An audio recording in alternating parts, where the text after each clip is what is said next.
শীতকালে পোতো শাক প্রচুর পরিমাণে পাওয়া যায়। পোতো শাকের তো অনেক রকম রেসিপি হয়ে থাকে। আর পোতো শাককে যদি আপনারা এইভাবে একবার বাড়িতে বানিয়ে থাকেন, গরম গরম ভাতের সাথে বাচ্চা থেকে বড় সকলেরই খুব পছন্দ আসবে। যারা সবজি একদম পছন্দ করে না তারাও কিন্তু এই রেসিপিটা তৃপ্তি সহকারে খেয়ে থাকবে। এর জন্য আমি প্রথমে পোতো শাকের বাজার থেকে কিনে নিয়েছি।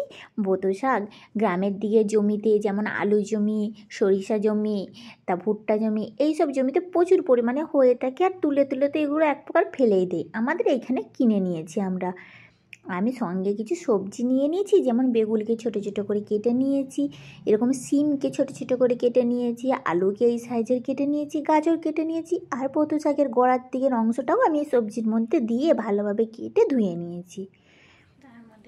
এরপরে আমি কড়াইয়ে সরিষার তেল দিয়েছি, দিয়ে তার মধ্যে চিড়ে রাখা কাঁচা লঙ্কা আর পেঁয়াজ কুচিকে দিয়ে দিলাম, দিয়ে সেইগুলিকে ভালোভাবে আমি নেড়ে চেড়ে নিচ্ছি।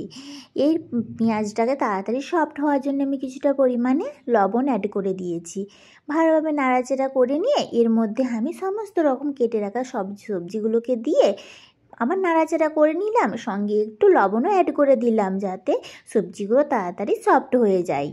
বাস এইভাবে আমি কিছুক্ষণ নাড়াচাড়া করলাম, করে করে যখন সবজিগুলোর একটা হালি গন্ধটা মরে আসবে, তখন আমি এর মধ্যে দিয়ে দিলাম হলুদের গুঁড়া, লঙ্কার গুঁড়ো আর জিরে গুঁড়ো। জিরে গুঁড়োটা কিন্তু অবশ্যই আপনারা দেবেন, কারণ এই সবজিতে জিরে গুঁড়োটার ফ্লেভারটা খুব ভালো লাগে। তো জিরে গুঁড়ো দিয়ে ভালোভাবে কষিয়ে আমি সামান্য জল দিয়ে দিলাম, জল দিয়ে আমি ঢাকা দিয়ে দিলাম। বাস মাঝে মাঝে কিছু সময় আমি ঢাকনাটা খুলে খুলে একটু একটু করে নেড়ে দিয়েছি। আর তারপরে ডগার দিকের পোতো শাকের অংশটাকে ধুয়ে রেখে আমি দিয়ে দিয়েছি, দিয়ে ঢাকা দিয়ে দিলাম। কিছুক্ষণ পরে আবার ভালোভাবে নাড়াচাড়া করে নিলাম।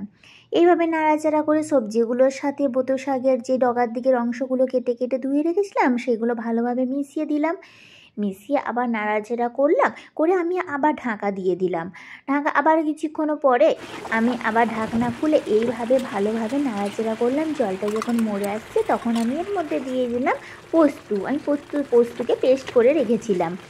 পোস্ত পেস্ট করে সামান্য নাড়াচাড়া করে গ্যাসটি বন্ধ করে আমি ঢাকনা দিয়ে দিলাম।